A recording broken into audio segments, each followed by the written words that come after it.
Welcome to our pre-festival sessions, and I'm super happy to welcome Cassandra Ley. She's a retired marketing agency owner turned multicultural creator, marketer, and educator based in Toledo in Spain, so not so far from the festival.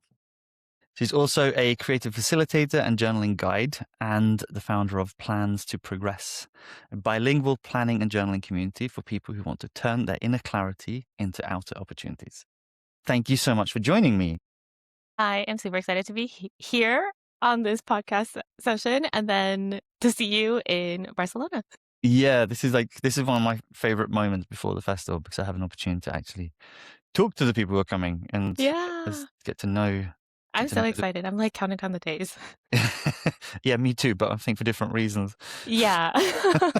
It's, I think so. yeah. You're doing logistics. I'm like, oh my gosh, can't wait to be journaling. This is like the recurring theme for me, this kind of the excitement of getting the festival ready, but at the same time looking at all the people who are coming and going, I probably won't be able to go to any of these workshops because I'm going to be Oh mentally no. overloaded. This is like seriously the not fun thing of going like, I want to be a participant to this festival. But at the same Yeah. time, this is kind of like, I think this is a big element of the motivation for doing it, right? That we're doing something that we would love to be a part of, right? Yeah. So I think this is going to be amazing. I'm excited to meet all of the other speakers too. Everybody's sessions look really amazing. yeah. I mean, it's so far it's shaping up very, very nicely. I mean, really, really impressed with the lineup. So it's going to be very, very cool. Yeah. So tell me, Cassandra, what got you into journaling? What's your story? What's your origin story? So my origin story probably started, I think I was 7 or 8 years old when I first started journaling.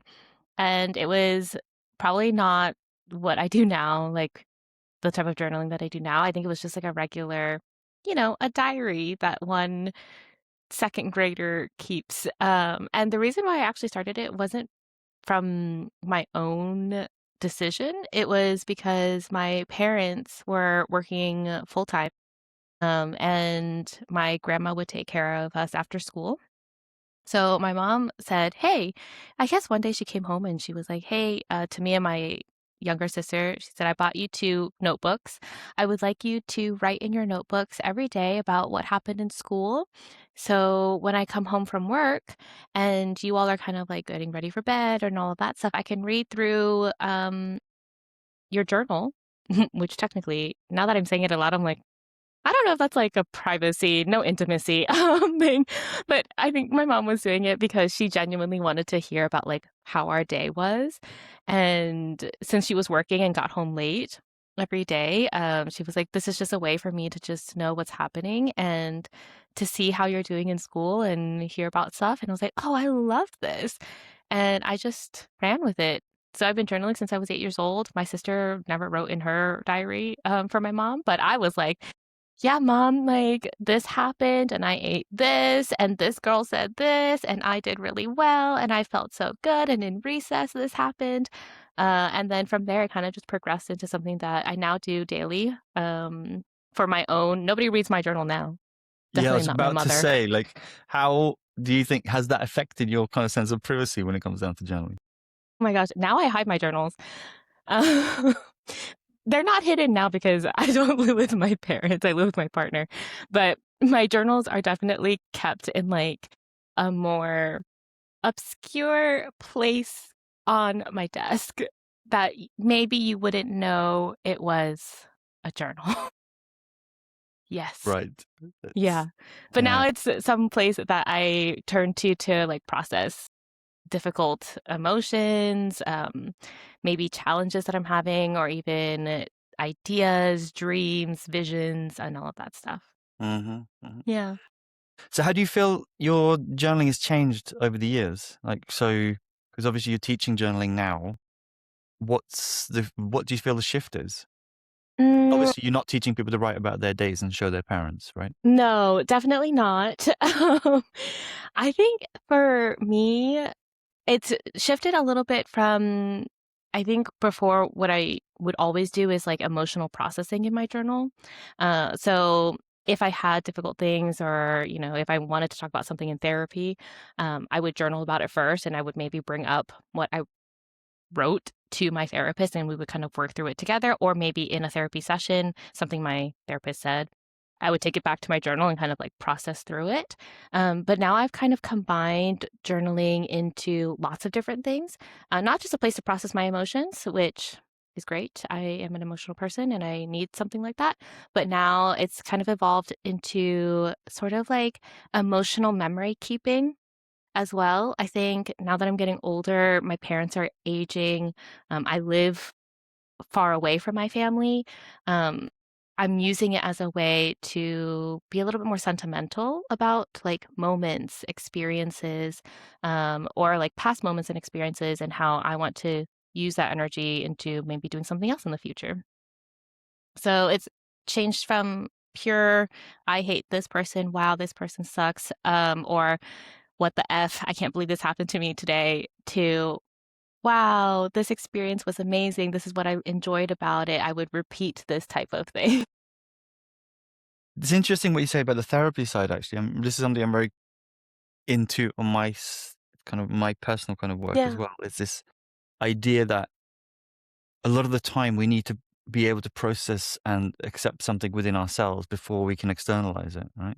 So the Yeah. opportunity to get some awareness of what's happening, and then once we've kind of come to terms with what it is, then it's easier to tell other people what's going on. Definitely. I feel like my journal hears about everything first. First, it's in my head, and it's like ruminating in my head probably for a little bit. And then I'm like, okay, I need to get this out because like it's occupying way too much mental space. And not only mental space at this point, now it's like draining my energy because I can't focus on anything else.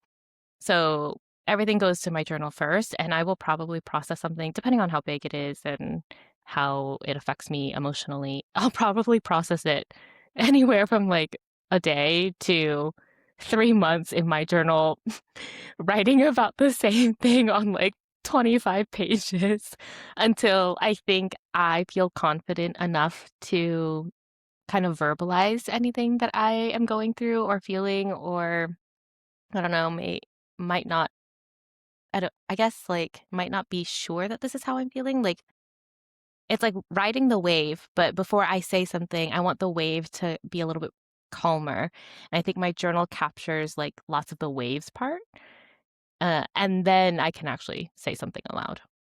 Yeah, I don't know if that's good or bad, but that's how I process, like, my stuff. I think it's quite wise to have that delay, though, isn't it? So that you don't kind of all the time kind of spout the unfiltered, unprocessed stuff, right? Right. Which is worse because then if that does happen, the journal hears about it as well, like, "Oh, I probably should have taken a beat." I'd love to hear more about that sense of like the calm that you get from it, like the fact that you talked about this kind of rumination and stuff like that. So once that's out, and you said that you kind of it feels calmer, right? Yeah, I think mentally for sure. Uh huh. Like my mind is more quiet. There's not so many like thoughts, I guess, just like circulating. And then also I think within like my body, it also feels calmer. So I feel like my nervous system is way more regulated after I've journaled something. If not, then I'm like kind of just pent up energy, and not good energy, like anxiety, nerves, anger, frustration, whatever it is. But once I am able to write it, even if it's like, this sucks, this sucks, this sucks 20 times, at least I've gotten it out. Like sometimes that's what a journal entry looks like. And sometimes I can get more descriptive, but sometimes it's just like, I really need to just say, today really sucked. And I can write about that for, I don't know, a full page. And then after I feel better, I feel like, okay, that has been kind of packaged, left in my journal, and I can now make a decision to do something different to change my day. That's really important, I feel, because I think it's so easy to get caught up in this idea that journaling has to be poetic or somehow literary, right? Like Yeah. there's I think it's really important to highlight the non-performative aspect of it. And I think especially when people are doing writing in groups where they're sometimes sharing, I can feel sometimes it's sense of like people don't necessarily want to share the rawness because like I mean I studied creative writing, but my journal is not creative writing. Right. A lot of the time it's really just awful stuff that just needs to come out. And this, I think this is important for people who's starting out journaling, right? To realize that there are no requirements for this to be in any way um, worthy of reading again. Absolutely. I don't think my journal, maybe not my emotional processing journal. So I have various journals. The emotional processing journal or mind dump, whatever it is, that is not beautiful writing. And that is probably me in, I don't want to say my ugliest form, but it is me in my most raw, unfiltered, like nobody should see this because that's just like Yeah. quite intimate. Mm. And then I have journals that are more creative and like art journals, creative journals, where I feel like this is where social media sees a lot of like the scrapbook journals, junk journals, the ones that are quite aesthetic. And I have those where I can let that side of myself shine. And then I have the journal where the raw stuff gets to have its place and shine. I don't know about shine, but you know, occupy space. No, I love that though. The fact that you can kind of split the two, right? Because that means there's one that becomes that kind of hidden space, that private area, and then Yeah. one. Because I think this is like for me, it's a really important aspect of it, this realization of how much honesty is important in this, right? Yeah, I think that's why when people always ask me like, "Oh, I want to start journaling," and they ask me, "Should I buy stickers and like washi tape and like the fancy pens?" And I'm like, if you want to, and that's the type of journal that you want to explore, by all means. I mean, I love stickers and I love washi tape and markers and all of that stuff. Like, if that's the type of journal that you want, yes. But I also recommend maybe just having a private notebook. Doesn't even need to be called a journal or a diary, just some place where you know that it is safe for you to be your most raw, hurt, angry, happy, joyful self and allow whatever thoughts to come out without any judgment. Yeah, yeah. I think that's the key there, isn't it? Without any judgment. Yeah, from yourself for sure. And especially not from anybody else because nobody else should be reading that. Especially not your parents. Not your mother. Yeah. What's one transformation that you would highlight from your own practice? Mm. Um, is this like a technical transformation or like a identity personal transformation? Or can I answer it in both ways? You Creative transformation? you go with the way that it lands with you. Okay. I guess I'll share all three. I'll start with creative. So before my journal was just scribbles, whatever pen, ballpoint, pencil, doesn't matter. Creative transformation, I think it has definitely transformed from one, just like regular writing, into now that I have multiple journals, maybe the memory keeping stuff, to be creative, allow me to create like different pages, memories, layouts where I incorporate photos, stickers, um, colors, and all of that. I think that has allowed me to be emotional in a creative way, or yeah, be creative in an emotional way. Maybe that's a better way to say it.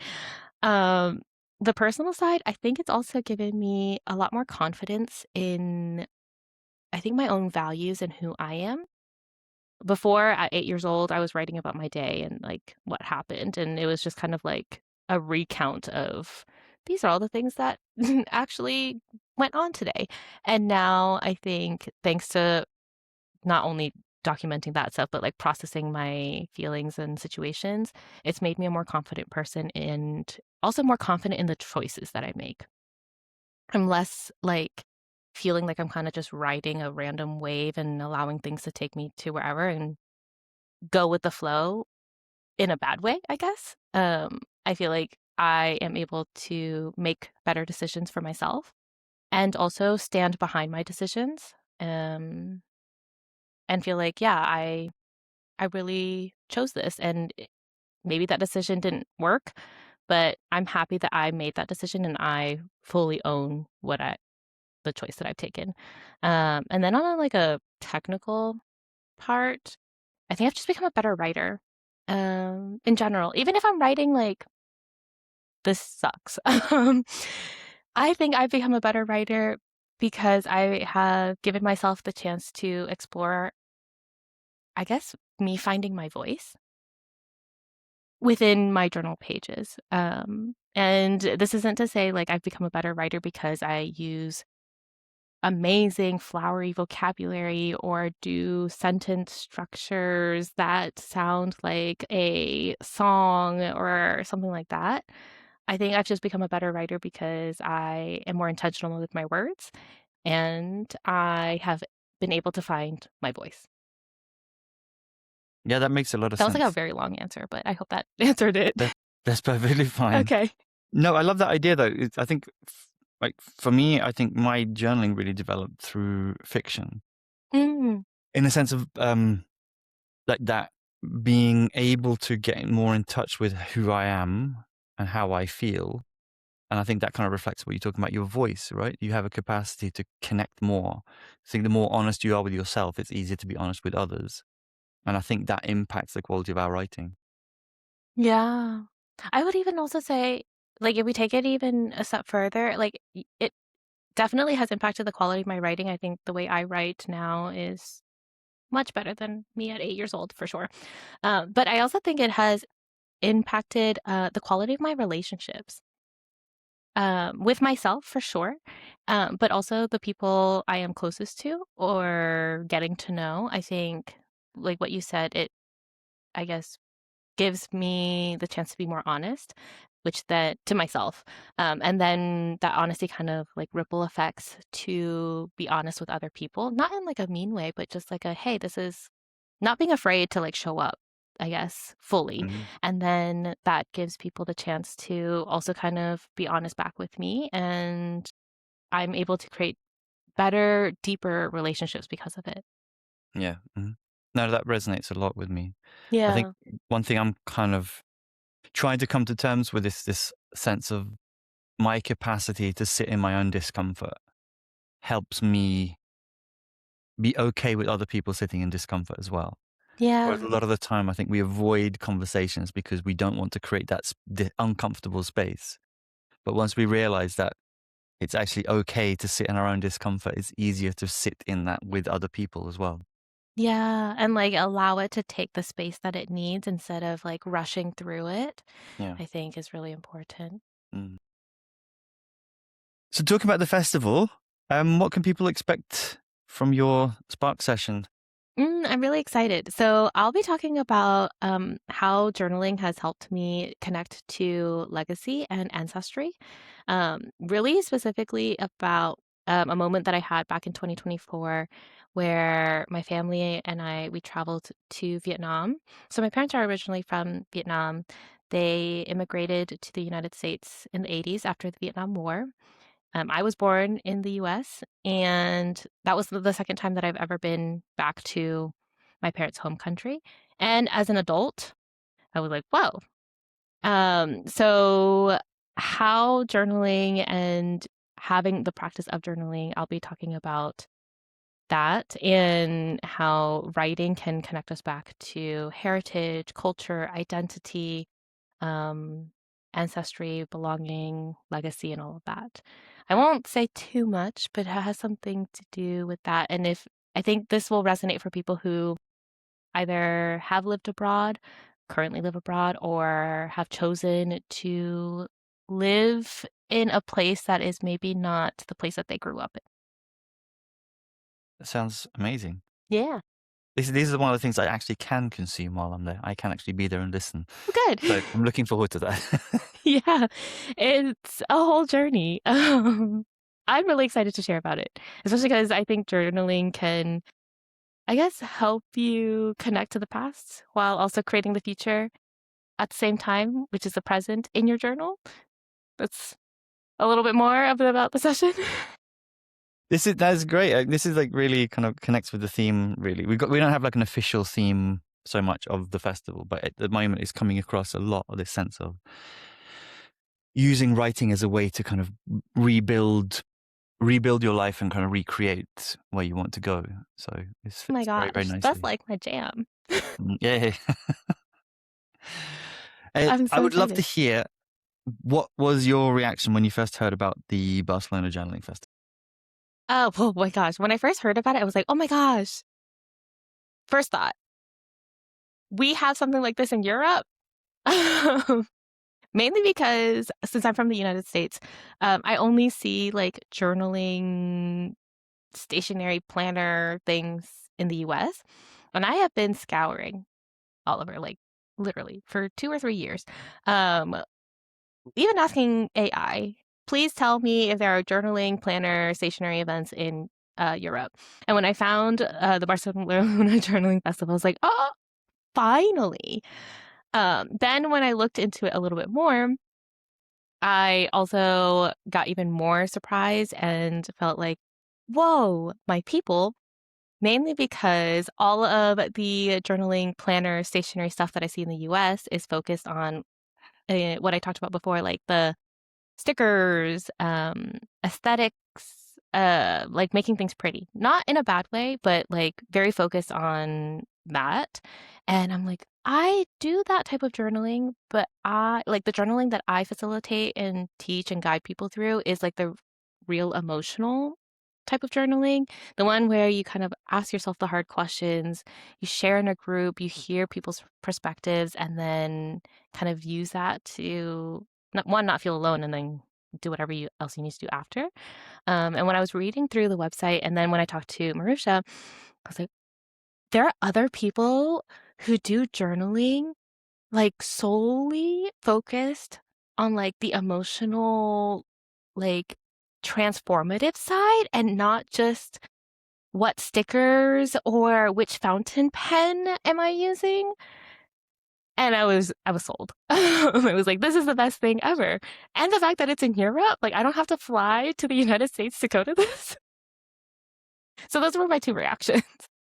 That's amazing. This is like my favorite question of these sessions. I'm really enjoying like seeing how, because it's weird when you're on the inside of it, right? Like you kind Yeah. of become so known, and then you realize that other people find it like, wow, this is amazing. We're like, yeah, it is actually. It's pretty amazing. Yeah, it is amazing. Yeah. Especially because like no, seriously, like I have been looking for a long time for events like this.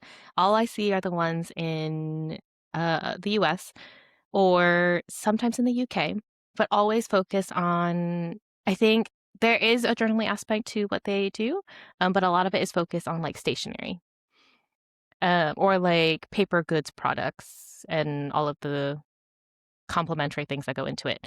But I was really looking for something where I was like, is it just me that I am really emotional and journal like this? Or there has to be other people who also write about their feelings all day, every day, to process stuff. And when I found the Barcelona Journaling Festival, and even when I talked to Marisha, she was like, just so you know, this festival is focused on like the transformative, like emotional side to writing and journaling. And I was like, yeah, thank you for confirming that because that's what I thought. And she goes, yeah, it's not really like stationary stuff. I'm like, okay, even better.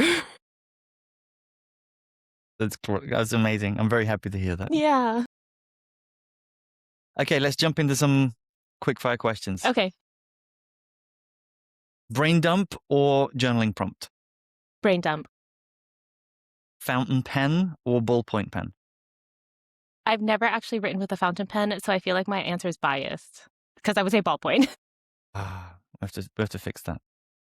Okay. Joy journaling or shadow work? Ooh. My default is probably shadow work.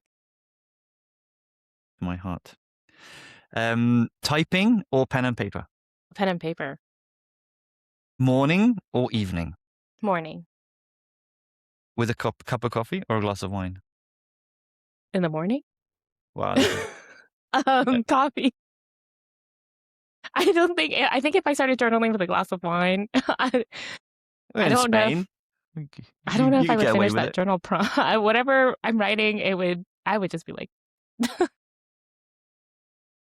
In a buzzing cafe or in quiet solitude? "Or quiet solitude, Is it a daily ritual or is it a spontaneous offloading? daily ritual."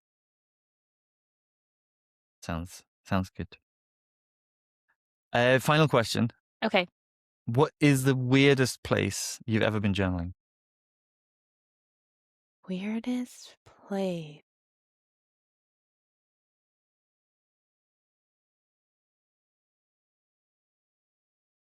I'm really trying to think right now. What's the first thing that comes to mind? The first thing that comes to mind, but this might not be weird. It's okay. It was on a boat in Halong Bay in Vietnam. We were, I was with my family and we were doing a Halong Bay like multi-night cruise through the bay with the mountains and stuff. And it was before dinner and I just brought out like watercolor paint. I painted a little bit of the scenery and then journaled about what it's like to be there. And I think that would be, I don't know about the weirdest, but I think the most memorable. Yeah. Yeah. That sounds beautiful, though. This is kind of. It was wild, especially because I was also reading a book at the time written by a Vietnamese author talking about the Vietnam War, but from like a storytelling perspective. And reading that, being there on the boat, learning about Vietnamese folklore, seeing my parents be back in their home country with them being older as well, and like, because they've never traveled. They left when they were, I think, 14 and 16. Yeah, so they left really young. And seeing them experience their home country for the first time, and me being older, experiencing my parents' culture and like a culture that I kind of had in my house, but now living abroad. Now we're getting into my Spark sessions kind of thing. But all of that combined, I was like, what a time to be alive and to be living the life that I'm currently living. Yeah. It's beautiful. Yeah. Thank you. Thank you. Cassandra, thank you so much for taking time out to connect with me and to share your information and what you're going to be doing. So Yeah, this was great. really, I really love this looking forward to seeing conversation. you. Likewise, I'm so excited. Really, counting down the days. It Again, was for different different reasons. yes. So it'll be in November the 7th and 8th. Yeah, look forward to seeing you. Yes, Thank you. me too.